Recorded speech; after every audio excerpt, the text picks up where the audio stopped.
While the weather outside was frightful, Jordy was sure delightful. Plus the longest drive for points all year by the Pack. Are things finally back on track? It better be, because the Seahawks come to town next on your Packers Fan Podcast. Hey, Packers fans, this is your unofficial Packers Fan Podcast, and these are the podcasters you're looking for. One of these guys was once a club DJ in a country saloon, and the other guy gave up his seats on the 20-yard line so 12,000 more fans could enjoy the game live. And now it's time to Go Pack Go with your hosts Wayne Henderson and Troy Heinritz. Ho, ho, ho! This is your Packers Fan Podcast. It's the show by and for fans of your 13-time NFL champion Green Bay Packers. And we want to hear from you. The playoffs are coming, and the Packers are going for it. So give us a call after every game this season. Call us at 920-3PACK-GO. That's 920-3PACK-GO. Or if you're a little shy of sharing your voice, go to PackersFanPodcast.com/feedback. Be part of the show that way. This is episode 122 of your Packers Fan Podcast. It's December 6th, 2016, and the show notes will be at PackersFanPodcast.com/122. On this episode, we're going to be going over what we loved about that win over the Texans. And it looked like Christmas. It was so beautiful at Lambeau. Mm-hmm. And guess what? We might have to do it again this week. Nice. Also, we'll share some news as it relates to the Packers. Plus, take a look at that injury report and comments by you guys, the fans. Plus, I'll share some of my Packers dope sheet tidbits for the Seahawks at Packers game. Troy will have his keys to the Packers beating Seattle. That's right. Yep, we said it. Beating Seattle. Spoiler. And we'll have our wild guesses of the final score for this week's Packers matchup against the Seahawks. I'm at Wayne Henderson, your voice acting, podcasting part owner of the Green Bay Packers. And I'm at Troy Heinritz, also a part owner of your 13-time, not quite out of it yet, Green Bay Packers. The Packers Fan Podcast is available on demand and on the go with our free Packers Fan Podcast app. It's available on iOS and Android. Yes, we love both teams. It is presented by theticketking.com. Remember, you're not sold out until the king is sold out. Get Packers tickets at the best prices by visiting PackersFanPodcast.com/tickets for all the details. Game this week, game against Minnesota. You guys want to get these tickets, man. They're hot, hot, hot. And they're not sold out till the king is sold out. That's right. And man, do we want to see this game this week? We have some kind of vile hate for the Seahawks. For many special reasons. It's almost like they're a divisional rival, but not quite. But yeah, there's lots of reasons to dislike them. This is like the third time. This will be the fourth time we've played them in less than 2 years, it feels like. So yeah, it is like playing a division opponent. We're quite familiar with them, and we've got some things to say about that upcoming matchup later in this episode of the podcast. But for now, how about the thing of beauty that happened at Lambeau Field in the snow just the other day? Let me tell you, I was nervous as all get out.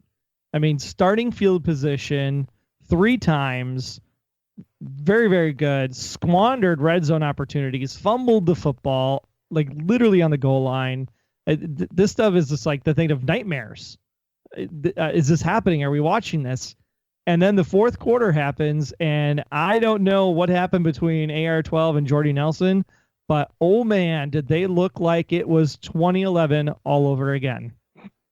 It was wonderful, but the fact that it was snowy and slippery, and Jordy, I know he's recovered, but I just get nervous every time somebody tries to tackle him and he's sliding down the field in the snow. I just fear for his safety. Yeah, I mean, people were saying Jordy's back. I mean, he's finally feels good. He's like healthy from the injury, and it takes time. I'm going to postulate that he's been back for the last 6 games. The only kind of misstep was the Washington game where it was really a Devontae Adams show at that time. But really, he's been in that like 90-yard and a touchdown range for the last 6 weeks. I think this one was just super impressive because we got to see passes down the field to Jordy Nelson, which will be one of my keys of the game against Seattle. And that's where I think Rodgers and Nelson are finally back on the same page together. It was so good to see, especially after some of the folks on the pregame shows on television were saying, well, weather, it's snowing, the little bit of wind, you can't see as well. So look for this to mostly be a running game. And of course, the Packers don't have much of a running game. So, they're trying to make people think you're not even going to see the ball in the air. And we saw it in the air many, many times. Oh, fantastic stuff. Now, then we marched down the field. This had to have been the best part of the game for me, is the fact that we are able to go, 98 yards on that drive in the fourth quarter and get 7, and then come back with an 89-yard drive and get another 7. I mean, that's closing out football games. That was probably the most impressive I have seen the Packers this season, and that just makes a statement. You're like, hello, it's December, and we're here to play Packer football. Yeah, just the fact that we're able to close out a game just gives me a lot more confidence going into the rest of this month, and it was just wonderful. I mean, obviously, near the beginning of the game, that fumble right near the goal line was a bit of a heart attack moment. I mean, if we had not lost that ball, the game would have been just a blowout, really. True. Yeah, because that would have really set the tempo from the get-go. And luckily, we were able to kind of hold the Houston offense, which seems to be completely falling apart here in these last 4 games. Maybe they could turn it around. They're still technically in the playoffs in the AFC, so you could say that we beat a playoff caliber team, but they did not look like one over the last 4 weeks. Yeah, mathematically, playoff caliber on the field, it didn't quite look at it. The snow was wonderful, and it just seems to lighten everybody's mood, not only on the Packers team, but even, of course, the Packers faithful at Lambeau Field. Everybody it's almost like pixie dust. Pixie dust. I mean, it comes down, people start smiling and getting jovial and having a good time. I mean, even in Chicago at the Bears game, of course, granted, the Bears were playing the 49ers, so even without Jay Cutler, that was going to be a clear victory. But they had snow as well. That must be why the ball was flying so well during the snow in this game, because of the pixie dust. Whatever it takes, Troy. Let's talk about the defense, man. Julius Peppers gets another sack, so he is now officially ahead of Michael Strahan, number 5 on the list overall. He's now sitting 8 sacks behind Chris Dolman, and looks like another 10 to get to Kevin Green at number 3. So I don't know if he's going to get 18 sacks this year to get up to number 3, but number 4, two sacks a game, he could make that happen. Absolutely, and being in the top 4 alone is quite a statement. He has come a long way. I'm so glad he's on the Packers, and I'm so glad that over the past few weeks, Julius has really been starting to stand out a little bit more. I don't know if he's asking for more playing time or if he's just able to get into the groove and make his presence felt. Not sure, but I like it. I mean, it'd be great if he could play a couple more seasons and get to that number 3 spot, because then you would have Bruce Smith at 200 and then Reggie White and Julius Peppers. That just sounds so cool to have 2 Packers be in the top 3 all-time sack leaders. Oh, man, Troy, that would be fantastic. Epic proportions all around. All right, well, that means we have the new guy in town. Now, the drives would not have been able to close out as well as they did if it wasn't for our new fullback. And yes, we love John Kuhn to death, but man, has Aaron Ripkowski really been, I think, the MVP of the team this year. Just an amazing job running the ball, taking the team with them. And when he pounded in that touchdown, I mean, you could hear Wayne on the radio, not our Wayne Larrabee on the radio call. He's like, the Ripper for the dagger. I was like, that's awesome. The Ripper. I like that even better than just calling him Rip. Right. Wayne Larrabee, he does a fantastic job. I wish I could pick up that station all the way here in Southern California, but sometimes I do pick it up on streams here and there, but that's good stuff. The Ripper. And yes, when he was carrying all those players, like an extra 5-10 yards, that was just a thing of beauty. I mean, that's the type of play I think would make Vince Lombardi proud. Oh, it was just a beautiful thing to watch. And it doesn't happen if you don't have a great Packers offensive line in front of them. These guys, given the conditions, to only allow 1 sack for 9 yards on Aaron Rodgers in this game, especially hobbled with a hamstring, not being able to run around like he normally does. He really looked confident in the pocket, and the pocket was able to really protect him well throughout the course of this game. So give it up for the Packers O-line. these guys are looking like they're gelling together really well ever since they made the switches and making sure that our new guy is in there taking things to the next level. And it's even more impressive because it was basically a shortened week because we just finished up playing on Monday Night Football. That's true. That's true, which means less time for Rodgers' hamstring to recover. So hopefully we can get that back because we're going to need a little bit of mobility when it comes to Seattle here this week. I think so. I mean, it was a little bit of an issue because going over to lowlights, you could see in the first half how the conditions really limited his mobility. But, I mean, that fourth quarter, he just looked like he had laser beams in his eyes. He just had that look. He really did, and it's hard to explain. We kind of touched on it, I believe, last week, that look is back. And knowing that Aaron Rodgers, AR-12, has that look, that adds even more confidence. I just hope that he didn't get banged around a little too much against the Texans. I hope he didn't get a setback with his hamstring. Yeah, I think he'll probably be fine. I think Aaron took one page out of Brett Favre's book is you got to go out there and you got to play. You know, we're not going to play. We're not going to go to Jay Cutler school here. It's like if you can go out there and you can walk on it and plant your foot, then everything's good to go. You got to get out there and lead the team. Yeah, your throwing hand still attached to your arm. Go for it.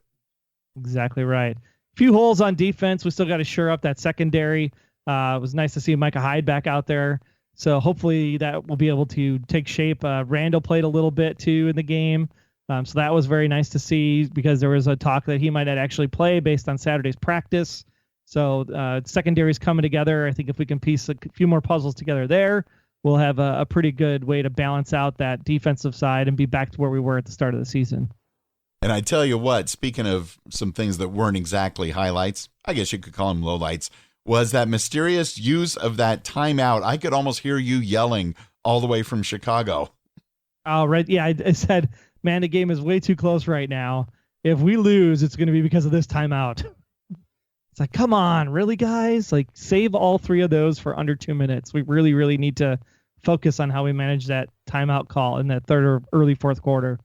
Exactly. And some of the other play calls were just kind of like, what are they thinking? But luckily we won. We won convincingly.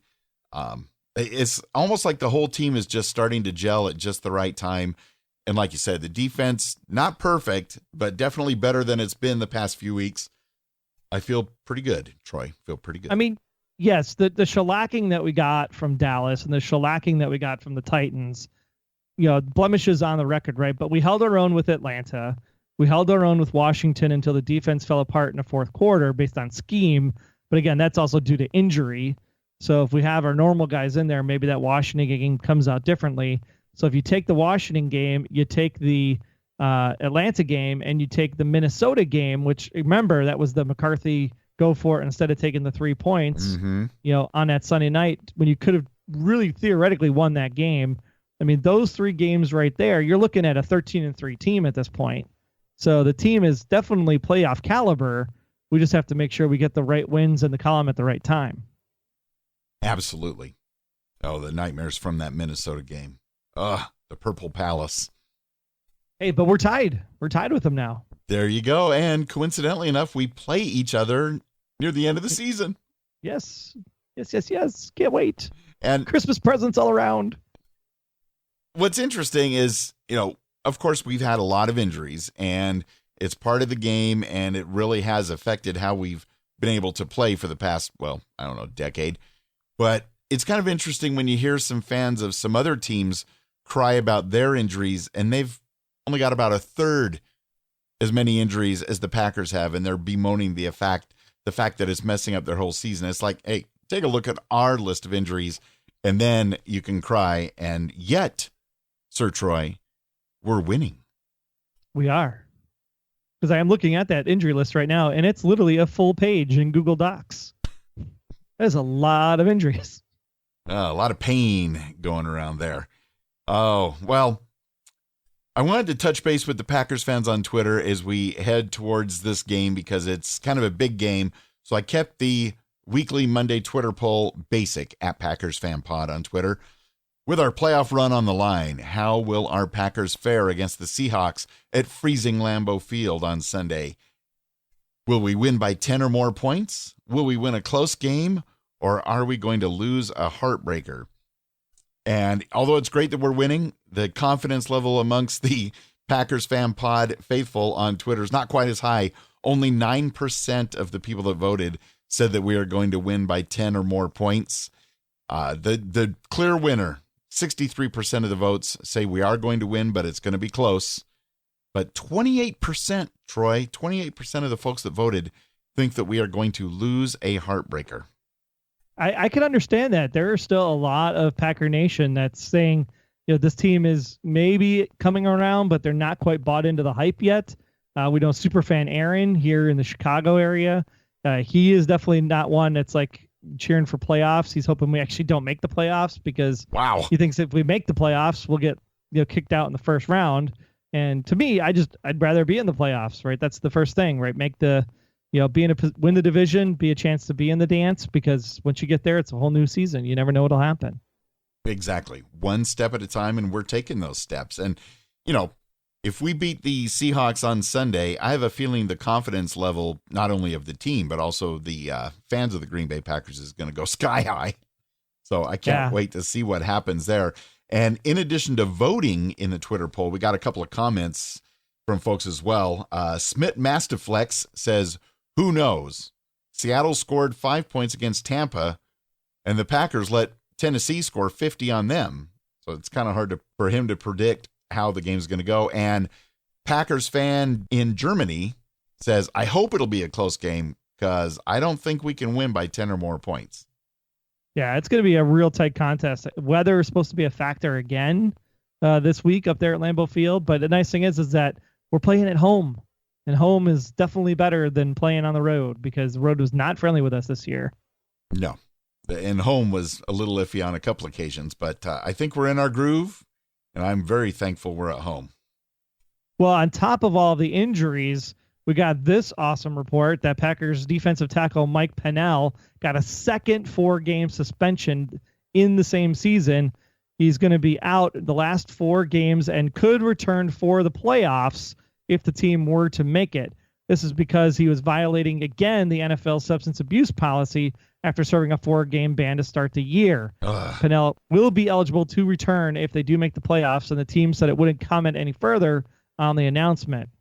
Now, Pennell was a undrafted agent out of Colorado State Pueblo in 2014. He did start 5 of the 16 games he played last season, and he's played in all 8 games he was eligible for this season, collecting 5 tackles and no sacks. He got his first chance to start last season when defensive tackle Letroy Guion was suspended the first 3 games following an off-season arrest. And for more coverage on that, you can check out the NFL on Twitter. Oh, Mike. Get caught, got to pay the price. What are you going to do? That just means other guys got to step up and make some pancake sandwiches. It's, what does Hawk taste like? Do you eat tomato and lettuce and Swiss cheese with Hawk on there? I think it tastes just like chicken. So I think that could go. You could get hot wings. You could get shredded chicken soft tacos, all sorts of stuff made with the finest Seahawk. The good thing about it, though, is looking at the injury report, a page long, Aaron Rodgers likely to play. Clay Matthews likely to play. Damaris Randall likely to play. Jake Ryan likely to play. This is all good stuff so far. Just really excited. TJ Lang obviously still sitting out there with the week to week. David Bakhtiari is day to day. So we'll just keep an eye on them. JC Treader week to week. So keep an eye on the offensive line. I think if we have the same offensive line crew out there we had this week, things are going to be pretty awesome. Yeah, I'm looking forward to just watching all the fun and frolic. It's going to be a great game. Hoping for the best. No Fail Marys. No problems with the officials making the wrong calls. No onside kick recoveries bouncing off your helmets. No, none of that. Definitely none of that. No jump balls in the end zone. No overtime games where the quarterback of the Seahawks says, we want the ball and we're going to score. Oh, we like those games. That game's okay. Well, as long as it ends the same way with a pick 6 for victory for the Packers.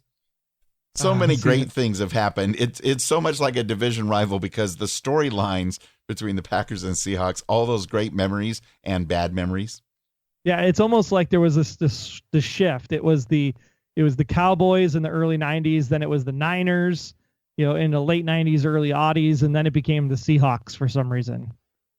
And the Cardinals are kind of sitting out there too. So really we got 3 of the AFC. The AFC West is just not our friend.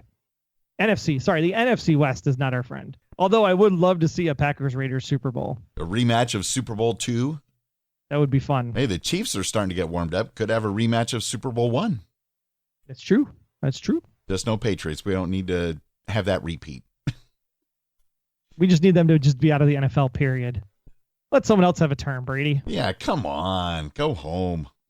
We love doing the Packers Fan Podcast for y'all, and you can start helping make this podcast even better today by becoming a Packers Fan Podcast Patreon supporter. Helps us make the show even better. Great content each week. If you are a financial supporter through Patreon of the Packers Fan Podcast, there's great rewards that you can get for yourself as well as supporting the team. Go to PackersFanPodcast.com/support. The rumors are true. We've talked about it before. If you support at the Reggie White level for the minimum number of months, you could join Sir Troy Heinrichs at Lambeau Field during the 2017 season. Who knows what fabulous opponent may be coming for that particular game. Get yourself ready by going to PackersFanPodcast.com/support for all the details on that. And thanks again to SaberAid and Victoria for their awesome support of the Packers Fan Podcast at Patreon. So much fun. And those are great listeners because they also comment on Facebook at Packers Fan Pod on Facebook and at Packers Fan Pod on Twitter. Make sure you go ahead and chump out there because Lufia this week said, hey, Packers need to establish a run game and shut down the run game if they want to beat Seattle. Stealing my keys to the game there, Lufia. But yes, 100% absolutely true. The big thing we didn't talk about for our highlights, again, is Ty Montgomery. Ty Montgomery, again, averaged, if you take away Ty Montgomery's longest run, if you take that away, he still averaged over 4 yards a carry, which, again, if you do the math at home, people, that's a first down every 3 plays. So Ty Montgomery needs to be a factor until we can get Christine up there so that he can go in and make sure that things are going to be epic on the running game with a 1-2 punch. Yeah, I would think that this would be the week of all weeks where we really try to get Christine Michael into the game plan, because I think even as of today, he is still the leading rusher of the season from the Seahawks, but now he's a Green Bay Packer, and I don't know if he has any insights or anything like that, but he certainly couldn't hurt to get him mixed more into the game plan along with Ty Montgomery. Agree with that. 1,000%. Just like I agree with being anywhere but the upper Midwest during the months of December through March. And that's why you could be with the Packers in the Caribbean March of 2018. Yes, the Packers fans will have an exciting opportunity to join Packers players and alumni aboard the Packers Legends Cruise. It's a 5-night Caribbean cruise in March of 2018. It's a once-in-a-lifetime interactive vacation. It'll feature 5 nights aboard the luxurious Royal Caribbean Independence of the Seas. I've been on that boat. It's fantastic. Where fans will have unique opportunities to engage with some of the most celebrated Packers in team history. The Legends Cruise, which is being produced by Leadership League, will depart from Fort Lauderdale on March 10th, 2018, and sail to Puerto Costa Maya in Cozumel in Mexico before returning to Fort Lauderdale on March 15th.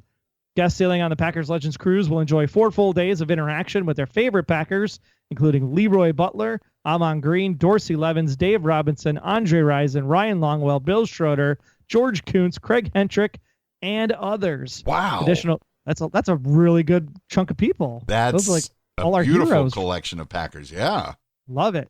Additional alumni and current players attending will be announced at a later date, and you can reserve space aboard the Packers Legends Cruise by calling 844-582-1119. That's 844-582-1119, or by visiting PackersLegendsCruise.com.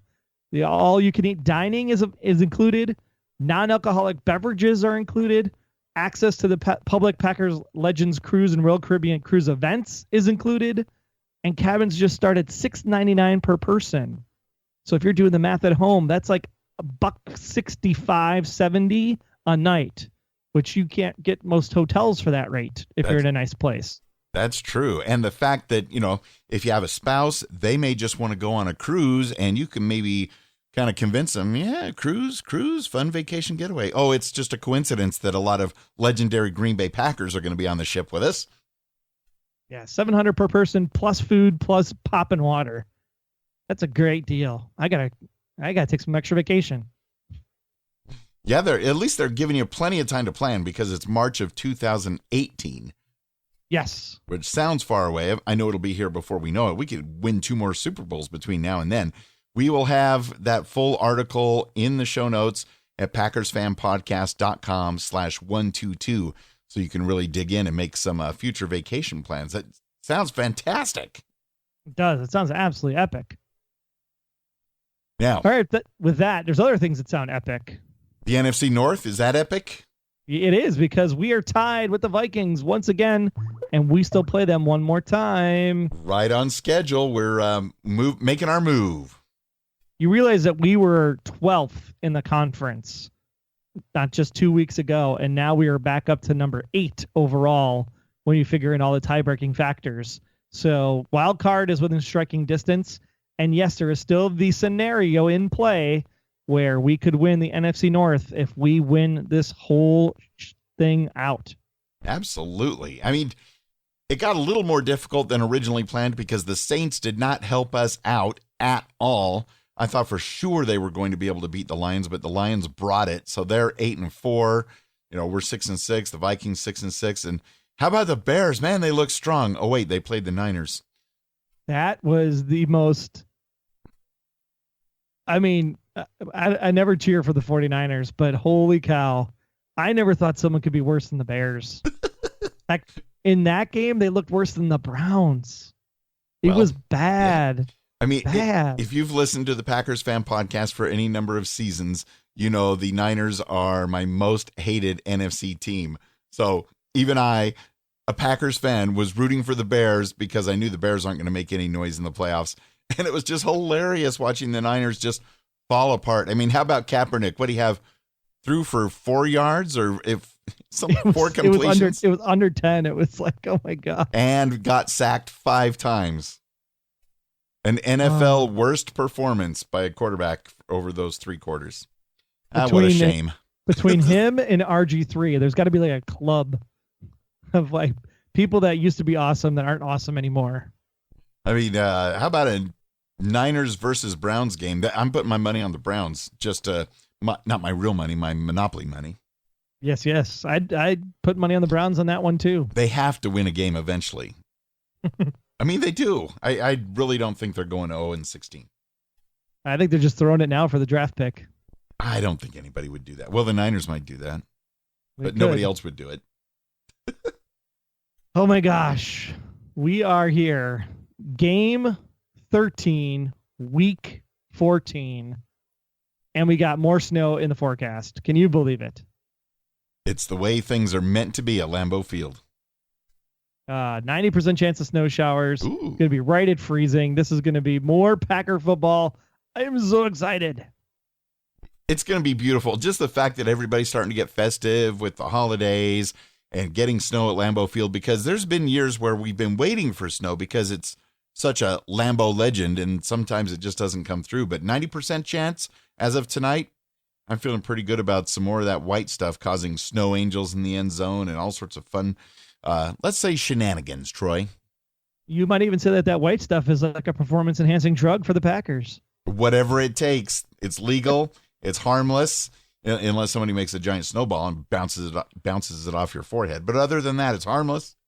How does the Lambeau squirrel feel about the snow, though? That's the real question. I think hibernation has happened for the Lambeau squirrel. All right. Keys to the game, people.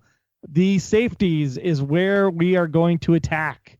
Think about what we did with Jordy Nelson and Aaron Rodgers last week, and we're going to do more of that this week because we have the loss of Earl Thomas. He went down with that broken leg, and so now we have a way that we can pick at that secondary of the Seahawks. So definitely look for Jordy to be heading down the field again this week, which also opens up key to the game number 2, which is tight end interaction. Jared Cook could also be looking to make some of those streaks down the field. If you remember that great game that Jared had catching the ball over his shoulder. So we can have some cross routes, some in and up routes.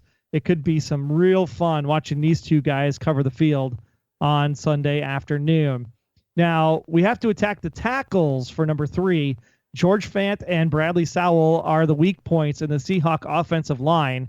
So this should give Mr. Peppers ample opportunity to become at least the number 4, maybe even the number 3 sack leader by the end of this game.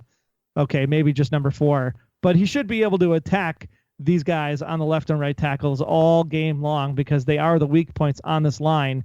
And that should allow us to be able to get to Russell Wilson because that is number 4. This guy, if you remember, when we used to play him back 2 years ago, he could run, he could cut around.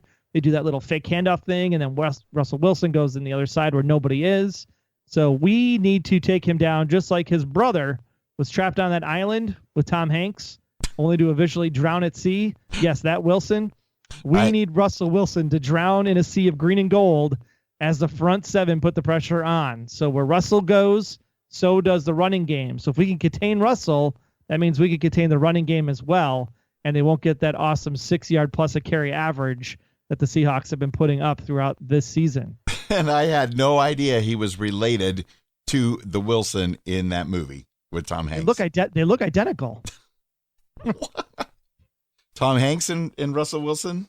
No, Wilson and Wilson. Yeah, I think Tom Hanks looks more like Russell Wilson than Wilson, but okay. Let's hope he plays like Tom Hanks. No, just kidding. All right. And we have to finally, number 5, play like this is the Super Bowl, or at least that NFC Championship game that we so squandered. Still bitter about it. Bitter. We're so close. I was like, what happened? I'm going to the. Oh, never mind. I'll tear my robes again if that happens.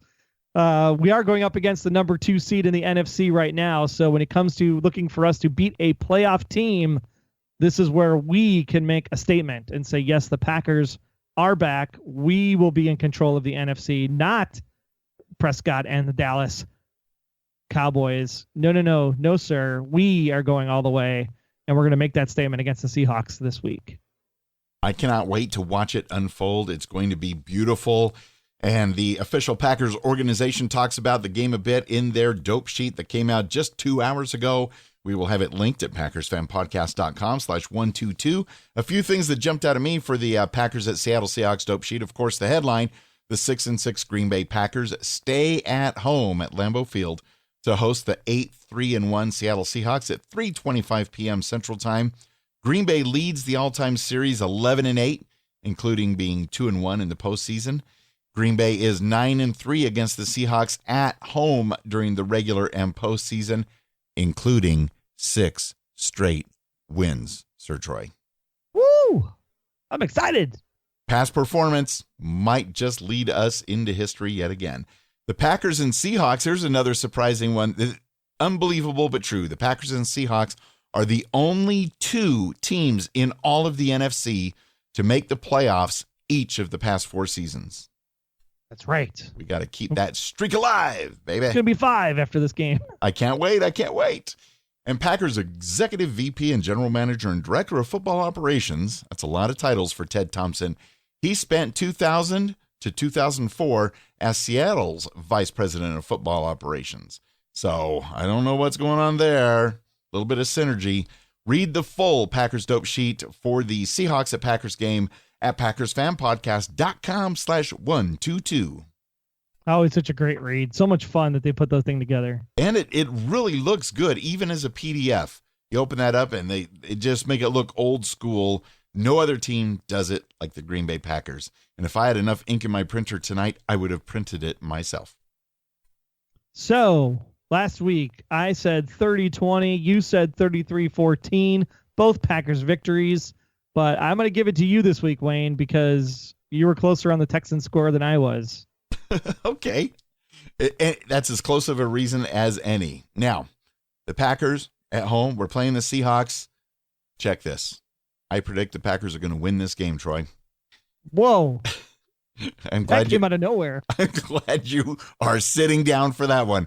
The Packers win, but it's going to be close. It's going to be heart medicine time. Packers 28, Seahawks 27. Given the weather conditions, I'm going to back off on my shootout concepts, I think, this week.